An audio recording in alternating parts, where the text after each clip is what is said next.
పట్టుదలతో విప్లవంతో సాధించినటువంటి ఏకైక వ్యక్తి మన లోటారామారావు గారు, గిరిజన సంఘం రాష్ట్ర అధ్యక్షులైన అయిన అల్లూరి సీతారామరాజు గారు ఏ విధంగా విప్లవాన్ని సృష్టించాడు, అలాగా మన ఏజెన్సీ ప్రాంతంలో ఆ విధమైన విప్లవాన్ని సృష్టించడానికి ప్రధాన కారకుడైన అటువంటి వ్యక్తి రోజు మనకి స్పీచ్ ఇస్తారు. అంటే ఈయన ఎవరన్నా మీకు తెలియదు కాబట్టి నేను విషయం చెప్తున్నాను. నాకు భద్రరావు గారు పరిచయం, సుబ్బారావు గారు పరిచయం, మా ఉండే రాజు గారు, వీళ్ళు నాకు తెలుసు.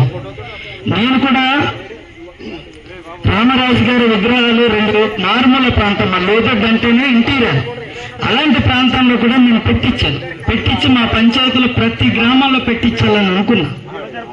అయితే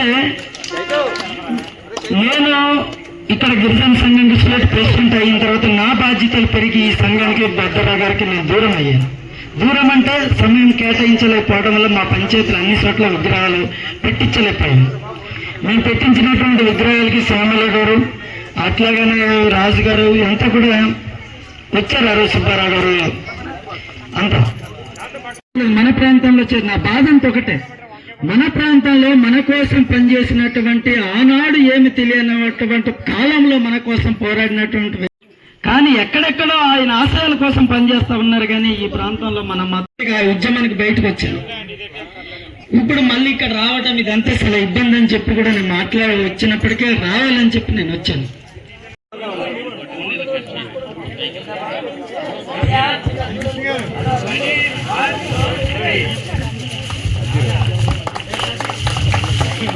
ఇది మన అల్లూరి శ్రీరామరాజు గిరిజన సంఘం చింతపల్లి వాస్తవులు ఎక్కడున్నారు, దూరంగా ఎందుకు జై అల్లూరి శ్రీరామరాజు,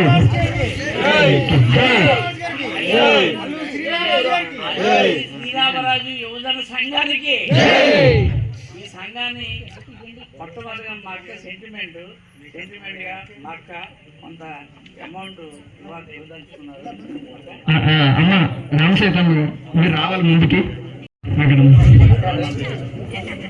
మీరు మన కోశాధికారి బల్లా శ్రీని గారికి అందజేయాలి మీ అమౌంట్.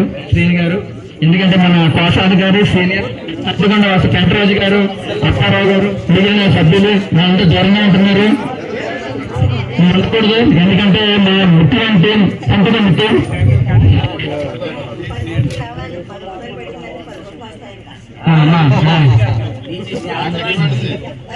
మా సంఘానికి మొదటిగా రావడం ఇది, మన సంఘానికి ఇది ఒక పవిత్రమైన స్థలంలో మనకి ఆవిడకి రావడం ఇస్తున్నారు రామశేఖర్ గారు. ఆవిడకి మన సంఘం ద్వారా కృతజ్ఞతలు. ఇంకా దినదినాల అభివృద్ధి చెందాలి. ముందు పేరు రామసీతమ్మ గారు మా సంఘానికి మొదటి విరాళం ఇచ్చిన మహాలక్ష్మి. థ్యాంక్ యూ అమ్మా. శ్రీరామరాజుకి సంతోషం, చాలా థ్యాంక్ యూ.